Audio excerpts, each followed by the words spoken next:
Thermodynamics দিয়ে শুরু করছিলাম, 5টা ক্লাস নিয়েছিলাম। অনেকেই বলছিল প্রশ্নে যে ভার্সিটি ব্যাচে এতগুলো ক্লাস একটা চ্যাপ্টারে, ভাইয়ারা মনে হয় বুঝতেছে না ভার্সিটি ব্যাচের কতটুকু পড়ানো দরকার। ভাই আমি ভার্সিটিতে চান্স পাইছি, বুয়েটে চান্স পাইছি, আমি জানি যে যদি যেমন এই যে গত বছরের যারা করছে তারা প্রত্যেকেই বলবে যে হ্যাঁ গত বছরে যে স্ট্যান্ডার্ড কোশ্চেন ওইগুলো আমরা যদি বিগত সালের খালি প্রশ্ন সলভ করে যেতাম, বিগত সালের জাস্ট কোশ্চেন ব্যাংক সলভ করে দিতাম, পারার কথা না।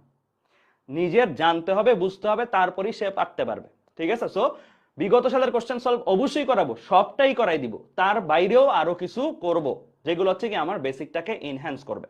বোঝার চেষ্টা করে পড়তে হবে, স্পেশালি ফিজিক্সে, কারণ ফিজিক্সেই বেশি ধরা খায়, বেশিরভাগ স্টুডেন্ট ধরা খায় ফিজিক্স। আমি যদি এখনো তোমাদেরকে বলি তোমাদের এ প্লাস যাওয়ার ভয় সবচেয়ে বেশি কিসের, আমি পোল না দিয়েই 100% বলে দিতে পারবো সবচেয়ে বেশি ভয় হচ্ছে ফিজিক্সে। ফিজিক্সেই সবচেয়ে বেশি এ প্লাস হয়ে যাবে। এটা শুধুমাত্র এইচএসসি লেভেলে না, এটা ভার্সিটি অ্যাডমিশন টেস্ট ওখানেও।